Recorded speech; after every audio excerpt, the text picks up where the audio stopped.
Hello, hello, hello. Welcome to today's episode of the British English Podcast, where I give you a conversation or monologue around British culture, and before you know it, you will have been exposed to a load of new vocabulary that will really help you on your language learning journey. In today's one, I am going to be starting a 3-part mini-series on how to host a Brit for dinner. This is because I wanted to do more how to be a Brit style episodes after asking a bunch of Academy members their favourite type of episode. And they seemed to think that the guide to a British pub was particularly useful for them. That was season 1, episode 2, if you're interested. So I thought, what else might be unique to being British? And then I had some friends round for dinner the other night and realised that there are some subtle differences in how a Brit would host or perhaps expect to be hosted if you were to have dinner with them at your home or their home. And I thought, what about giving you a glimpse into how best to host a British person for dinner? So whether you're living in the UK and want to invite a Brit over for dinner, or you're in your home country and want to help them feel like they're enjoying a night in a home away from home, I believe this episode will be of interest to you. So, here we go. All right, let's start with the invite. Being an indirect culture, we might choose our wording to be as confusing as possible. For example, if I were to text a friend, I wouldn't dare to say, I'm cooking dinner on Saturday, you will join us. Or join us for dinner tomorrow at 8 p.m. No.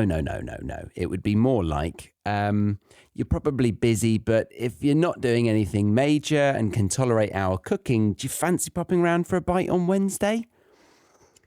I am exaggerating my point, and many Brits would be more direct, but it's definitely not too far from the truth. Also, in that one, I used a very last-minute invite. Now, depending on how many friends and family this person has around them, you might be looking at asking them 3 to 4 weeks ahead of time. I mean, some of my friends like to even book 6 to 8 weeks in advance, which I find rather sickening, but I understand that people are busy. And I did notice that being an expat in different countries, the people that I met, generally they were expats as well. And we were all less busy because people tend to have a wider circle of friends from their home country. They have their family there. And at my age, around mid-30s, that means you've probably got a few nephews and nieces and maybe some children of your own. So that would be, another 5 birthdays. Then you've got the weddings as well. So all of this adds up to then equal a very busy social calendar that I've not really become accustomed to. So if you're in the UK and you're inviting a Brit, maybe just expect to give them a lot of notice. It's obviously subjective. Some people are very last minute and they enjoy that, as do I. But yes, let's assume they are free. Then what? What would you do? So I believe the right thing to do is to ask if they have any dietary requirements. So composing a quick text that reads along the lines of, any food preferences or allergies? Just easy does it. Because it's quite common to be veggie, vegan, or even gluten-free these days, or maybe have a nut allergy. And then a number of people are pescatarian, meaning that they don't eat land mammals, but they'll eat up any of those supposedly soulless sea creatures. As you can tell, I don't quite get the difference, but that is not today's debate. Although, just to prod at that for a moment to undoubtedly upset a number of you listening, if you are a pescatarian, would you be comfortable eating, say, a shark? That's a fish, a big one, and, we think it's quite mean and eats us. So would you eat a shark? And if that's a yes, what about a dolphin? I mean, it's a similar size, but somehow seems a bit evil. What about a whale? It's in the sea. I'm 99% joking, as pretty much all cultures are completely hypocritical about what animals are taboo, so we'll leave that there. So for ease, let's imagine that your guest will eat anything under the sun, be it land or sea. So it's time to think about what food a Brit feels comfortable with. So here are some of the most common dishes people cook at home in the UK for dinner. Now, Instagram and the rest have globalized our palate significantly, and it depends on which part of the UK we're talking about here, but we generally enjoy a chicken curry, a shepherd's pie, lasagna, spaghetti bolognese, or a chicken pasta dish of some kind. Yes, we eat jacket potatoes, but that is definitely not a quote-unquote hosting meal. We do still eat a roast dinner, although we might find it a bit odd if we're not having it on a Sunday. Maybe a pie, like a nice chicken pie, or you know what you should do actually? A toad in the hole. Wow, they would feel right at home if you did that.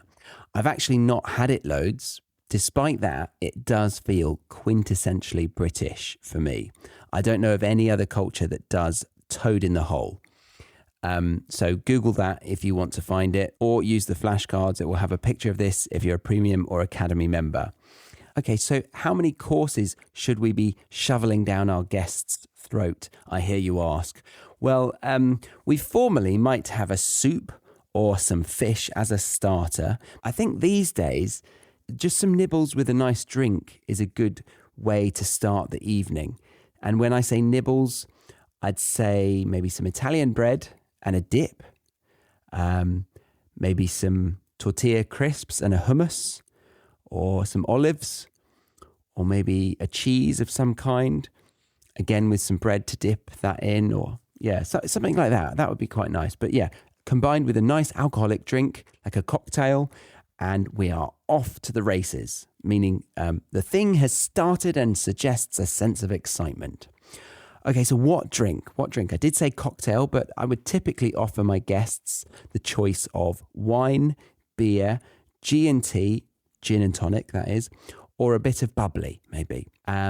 This is getting a bit over the top to have all of the above, but a trend at the moment is to be getting a good rosé wine in the house. So maybe offer them 3 drinks. Don't overwhelm them. When I say beer, boomers were brought up with ales and now drink lager, I think. They definitely drink lager now. I think they were brought up with ales mainly. Millennials and younger generations, they like a pale ale. I like a pale ale. And depending on the temperature, maybe even a Guinness. So like in the winter, maybe a Guinness. In the summer, a fruity, hoppy, pale ale. But with a Guinness, you might butcher the pour. So yeah, maybe just get a slightly premium lager in the house, a rosé or white wine for summer, and a red wine at room temperature. I'm looking at you Italians. We do not drink our red wine cold. That is really odd to me. But I was actually pleasantly surprised by it when I had it in Pisa, I think. Had it cold, had red wine cold. It was bizarre for me. But yes, we have it at room temperature, and that's served in the colder months. And a gin and tonic is all year round, really. So get some of those, around 3 of them, and you're golden. Okay, so we've communicated the date. They then confirm their food preferences. And it's up to you to tell them what food you're thinking. I personally might leave it as a surprise, but at least let them know that you've taken on board their preferences with a quick, direct response. And last thing I should say in this episode, timings. Yes, typically we like to eat between 6:30 and 8:30. So aim to get some food going between those hours. And if you ask them to come over at, say, 6:30, they will probably be 5 to 10 minutes late. Some are punctual. I'm often far from punctual, but I'd guess the majority of people try to get there just after the suggested time. This is considered polite, I'd say, in our culture. It gives the host a little more time to prepare, but doesn't create any disrespect or isn't considered quote unquote late. And I'd say it's a bit of a faux pas to be early, so they most likely won't do that. And if you're going to a British person's house or event and they ask you to be there for a time, I would never encourage you to go there any time earlier than that time.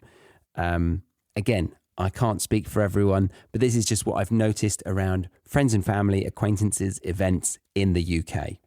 I know that some other cultures are often very late in British people's perspectives, and that is considered rude. We would consider that rude because we've prepared things. We expect people to be there around about that time. But yeah, try not to be early because that adds stress to the host in most situations. Even if you think you're helping, you're like, oh, I'll go out, I'll go there and I'll give them a helping hand. Again, subjective, but from my experience, most people find that stressful because they would put the hard work in and then they would go and get ready. So you would be joining them when they're not even ready, and they wouldn't like to see you when they're not ready, right? No one wants that. So yeah, wait until the time and then be knocking on the door around about 5 minutes late. In the ideal situation. But it doesn't really matter because you're the one hosting, but they will probably do that for you. As this is a bite-sized episode and I'm dishing out very specific suggestions, we're going to leave this one here. In the next episode, we'll continue our guide on how to host a Brit, diving into what happens after you've welcomed them in. We'll explore the nuances of the small talk that follows, what to offer them to drink and how to do so, and why serving tea too early might send the wrong message. We'll also cover how to subtly gauge the pace of conversation, the do's and don'ts of drink refills, oh yes, and some tips on table settings and dinner music that won't make you sound like you're throwing a stereotypical British party, even though you are.